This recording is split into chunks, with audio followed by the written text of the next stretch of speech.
I got disowned for bullying my sister. Then we found out she was stealing $100,000 from our parents for drugs. I'm Robert, 30M, and I need to share what just happened with my family.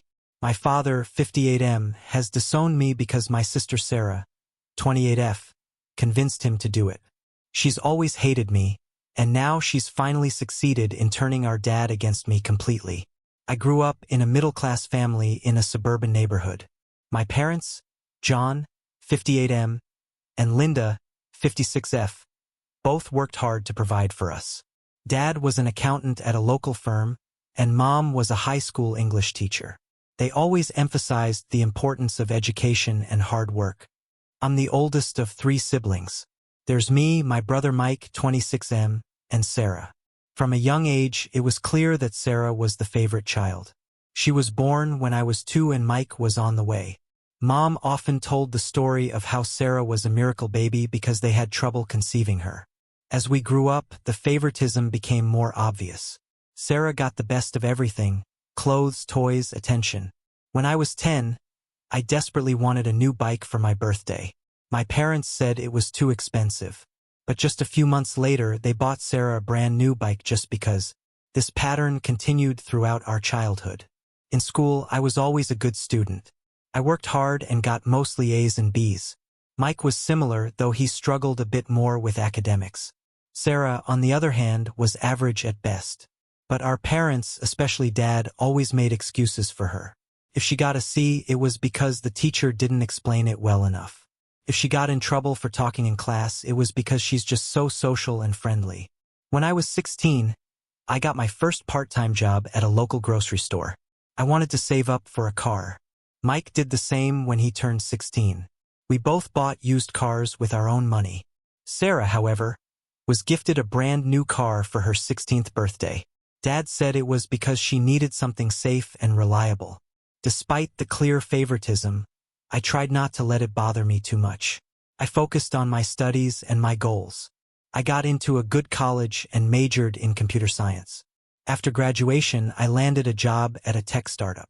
It was challenging work, but I loved it. During my college years, Sarah's behavior started to become more problematic. She partied a lot and her grades suffered. She changed majors 3 times before dropping out altogether in her junior year. Our parents were disappointed, but they quickly shifted to making excuses for her. College isn't for everyone, they'd say. Sarah just needs to find her passion. After dropping out, Sarah moved back home. She took a part-time job at a clothing store at the mall, but most of her paycheck went to buying new clothes and going out with friends. Our parents didn't charge her rent and continued to pay for her car, insurance, and phone. Meanwhile, I was working 60-hour weeks at my startup job, trying to climb the corporate ladder. I met my wife, Emma, 29F, at a tech conference. We hit it off immediately and got married 2 years later.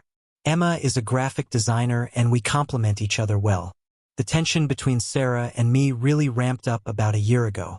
I had just gotten a big promotion at work, and my parents threw a family dinner to celebrate. Sarah showed up late, already tipsy from drinking with friends beforehand.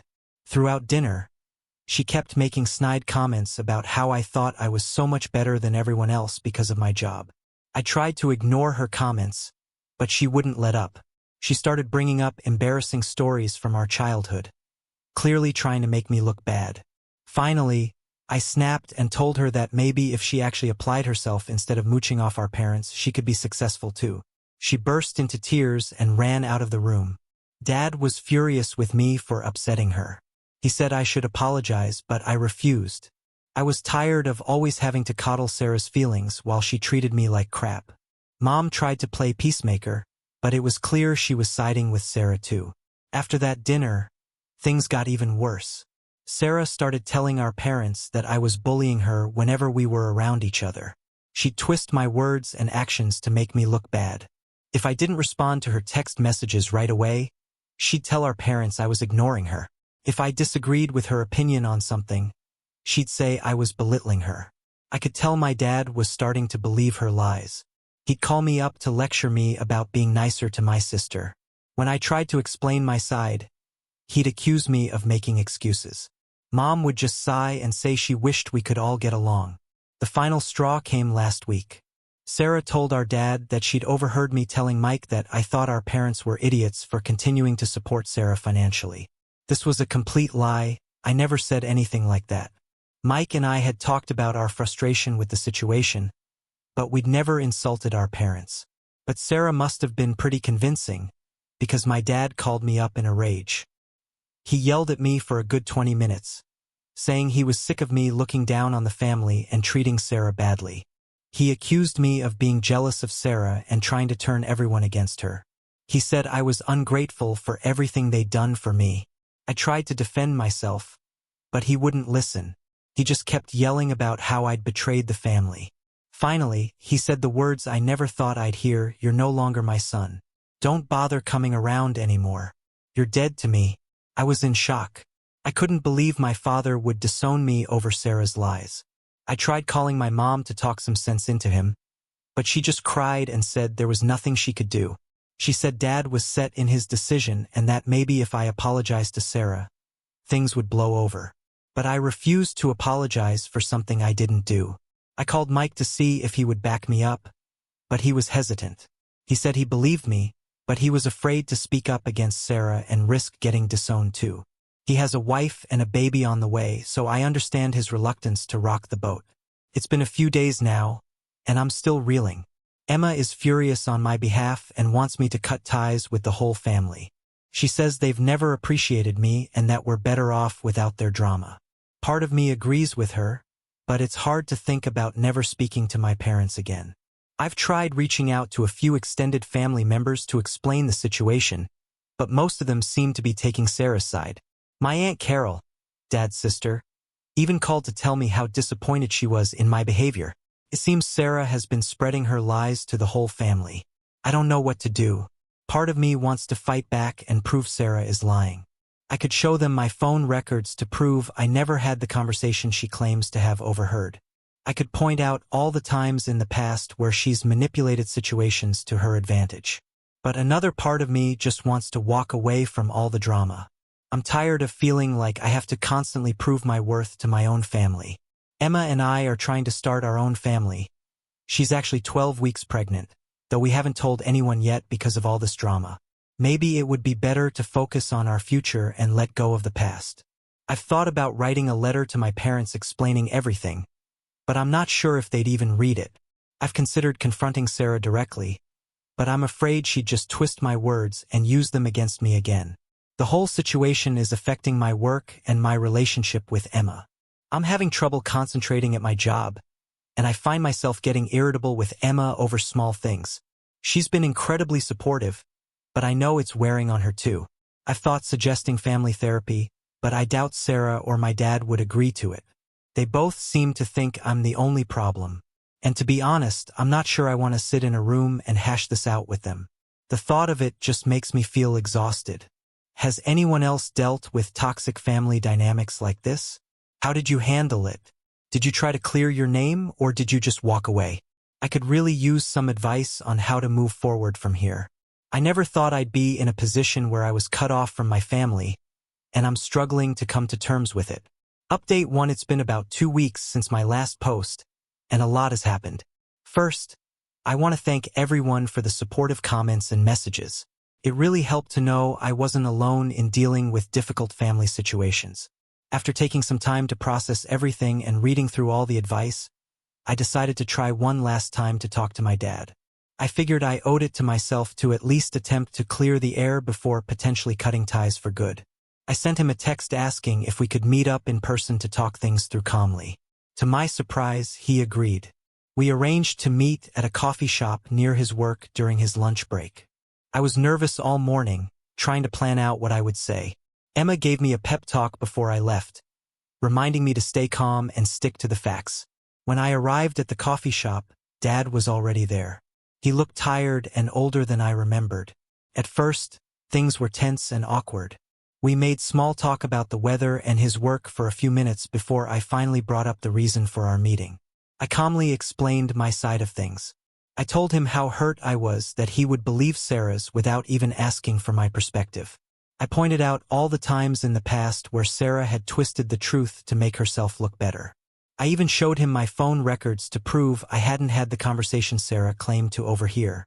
To my shock, my dad actually started to tear up. He admitted that deep down, he knew Sarah could be manipulative sometimes. But he said he always felt like he had to protect her because she was more fragile than Mike and me. He talked about how Sarah had struggled with anxiety and depression in high school, which was news to me, and how he and Mom always worried about her self-esteem. We ended up talking for over 2 hours.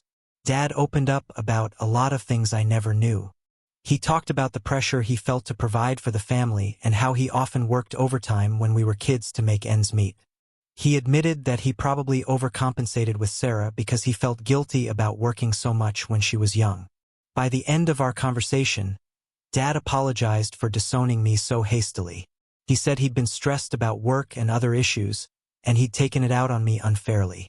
He promised to talk to Sarah and get to the bottom of her lies. He even suggested that we all sit down as a family to hash things out. I left feeling cautiously optimistic. It seemed like maybe we could start to repair our relationship. Dad hugged me before we parted ways, something he hadn't done in years.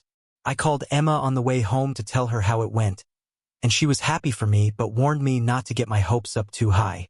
That optimism was short-lived, though. The very next day, I got a call from Mike. He was upset and told me that Sarah had found out about my meeting with Dad. Apparently, Dad had mentioned it to Mom, who then told Sarah, thinking it might encourage her to reconcile with me too. But Sarah didn't take it well at all. According to Mike, she had a complete meltdown at the house. She screamed at our parents for hours, accusing them of always loving me more, even though she was the one who needed them. She brought up every perceived slight from our childhood, twisting events to make herself the victim in every situation.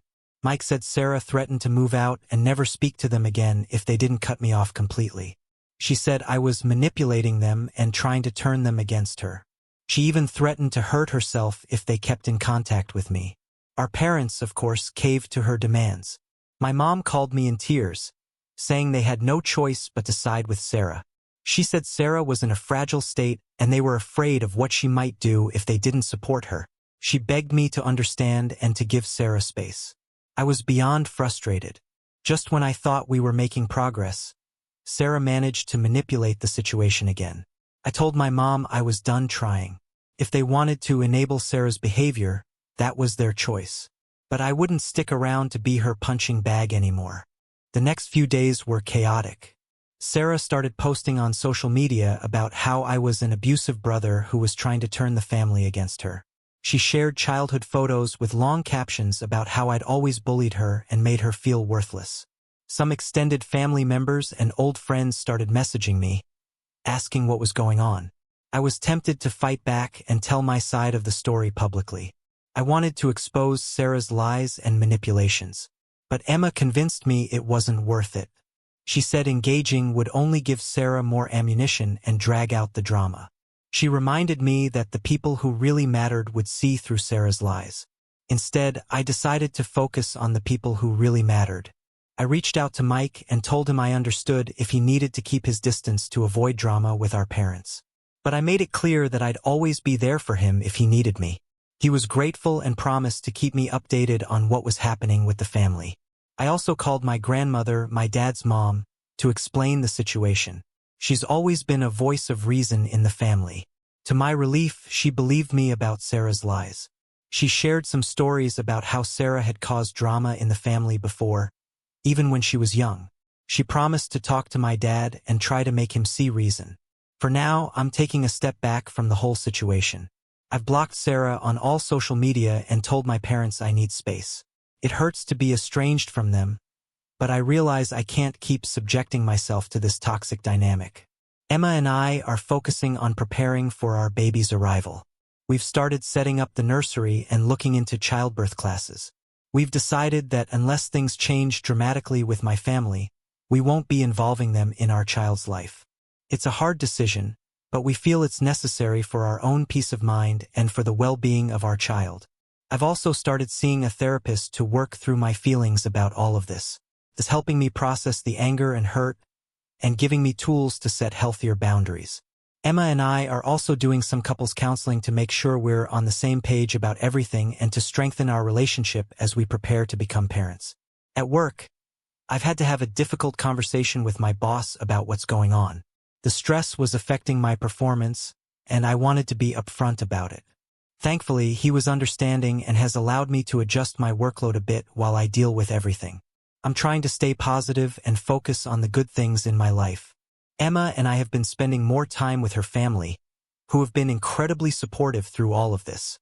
We've also been reconnecting with old friends and building a strong support network outside of my biological family. It's not easy, and there are days when I still feel angry and hurt about everything that's happened. But I'm trying to take it one day at a time and remember that I can't control anyone's actions but my own. I'll update again if anything significant changes. Thanks again to everyone for the support and advice.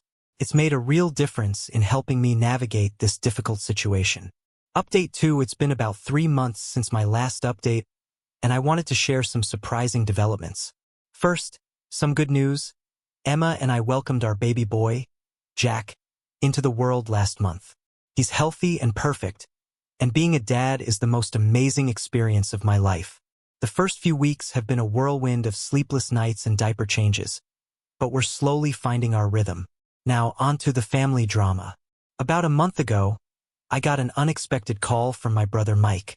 He was upset and said he needed to talk to me urgently.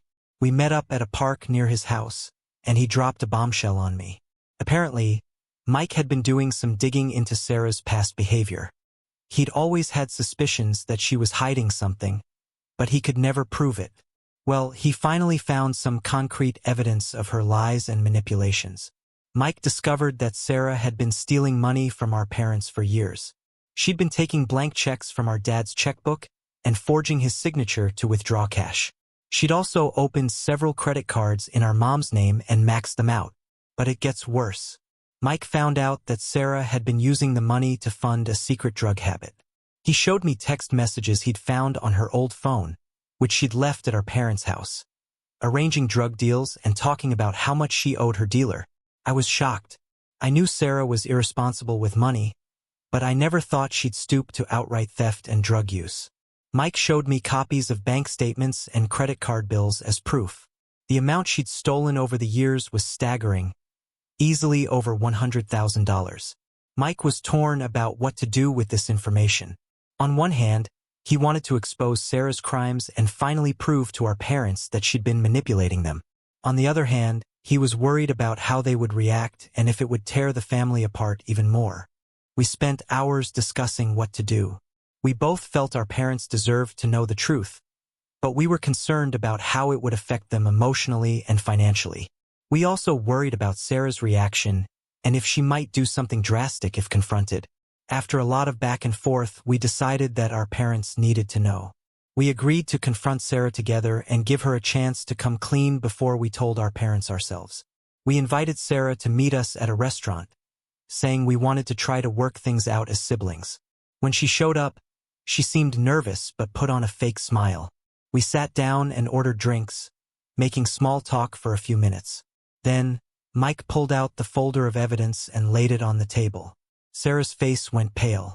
We calmly explained what we'd discovered and asked her to explain herself. To our surprise, Sarah broke down immediately. She admitted to everything, the stealing, the drug use, all of it. She said it had started small, just taking a little money here and there to buy weed. But it escalated quickly as she got into harder drugs. She swore she'd meant to pay it all back before anyone found out. She said she'd been trying to get clean but kept relapsing.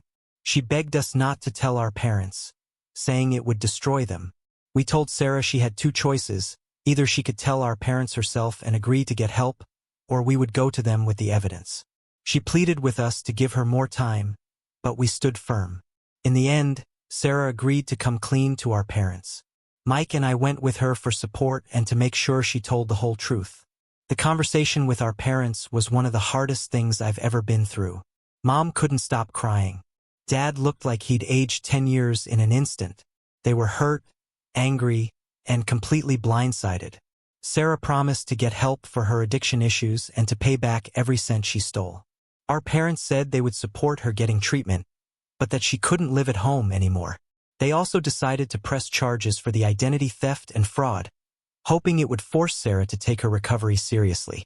As for me, my dad pulled me aside after everything came out and apologized profusely for not me before. He admitted that he'd enabled Sarah's behavior for far too long and that he should have seen the signs. He asked if we could try to rebuild our relationship, and I agreed to give it a shot. It's been a difficult few weeks as everyone processes this revelation. Sarah is in a 90-day inpatient rehab program now. My parents are in therapy to deal with their emotions and learn how to set better boundaries. They're also working with a financial advisor to figure out how to recover from the financial damage Sarah caused.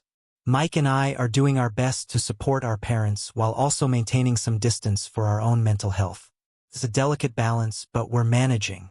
We've been taking turns checking in on them and helping with practical things like grocery shopping and yard work. I'm still processing my own feelings about everything. Part of me is relieved that the truth finally came out and that I've been vindicated. But another part is sad that it took something so extreme for my family to see Sarah's true colors. I'm angry about all the years of manipulation and the stress it caused me and Emma. Speaking of Emma, she's been incredibly supportive through all of this. She's encouraged me to take things slow with my family and not rush into forgiveness just because the truth came out. She's also been amazing with Jack, taking on extra baby duties when I've had to deal with family stuff. For now, I'm focusing on my wife and son. My parents have expressed interest in meeting their grandson, but I'm taking things slowly. We've agreed to a short visit next month, with clear boundaries in place. Trust takes time to rebuild, and my priority is protecting my own little family. I'll update again if there are any major developments. Thanks again to everyone who's followed along with this crazy situation. Update 3: It's been about 6 months since this whole saga began, and I wanted to give one final update on where things stand now. Sarah completed her 90-day rehab program and is now living in a halfway house. She's attending regular therapy and Narcotics Anonymous meetings. From what Mike tells me, she seems to be taking her recovery seriously. She's got a part-time job at a local diner and is slowly starting to pay back some of the money she stole. I haven't had any direct contact with Sarah yet. She sent a few messages through Mike apologizing and asking to meet, but I'm not ready for that. Maybe someday, but for now, I need to focus on my own healing and my family. My parents are still dealing with the financial fallout of Sarah's actions. They've had to refinance their house and dip into their retirement savings to cover the debts. It's been hard on them, but they're working through it. They've also had to explain the situation to some extended family members, which has been humiliating for them. As for my relationship with them, things are slowly improving. We've had several long, honest conversations about the past and how we can build a healthier family dynamic going forward. They've apologized multiple times for how they treated me and for enabling Sarah's behavior for so long. They've met Jack a few times now. The first visit was awkward, but seeing them with him has helped ease some of the tension between us. They're trying hard to be better grandparents than they were parents. Mom has been knitting baby clothes and Dad even built a rocking chair for the nursery. Mike and I have grown closer through all of this. We talk almost daily now and have become each other's main support system within the family. It's nice to finally have the kind of brotherly relationship I always wanted. He and his wife are expecting their second child now, and we're looking forward to our kids growing up together. Emma has been my rock through all of this. She's encouraged me to set boundaries with my family while also giving them a chance to make amends. I don't know how I would have gotten through this without her. We're settling into parenthood, and despite the lack of sleep, we're happier than ever. Work has been going well. I got another promotion last month, partly because of how I handled myself professionally during all the personal stress. We're looking at buying a house now, something that seemed impossible when all this started. Looking back, I never could have predicted how things would unfold when I made that first post 6 months ago. It's been a roller coaster of emotions, but I feel like I've come out stronger on the other side. I've learned a lot about standing up for myself, the importance of honesty, and how to break toxic family patterns. While I wish things hadn't gotten so extreme, I'm grateful for the growth and clarity this experience has brought me. To anyone else dealing with difficult family dynamics, my advice would be to trust your gut, set firm boundaries, and surround yourself with people who truly support you. It's not easy, but it's worth it for your own peace of mind. Thank you all again for the support and advice throughout this journey. I won't be updating again unless something major changes, but know that your kind words and insights have made a real difference in my life.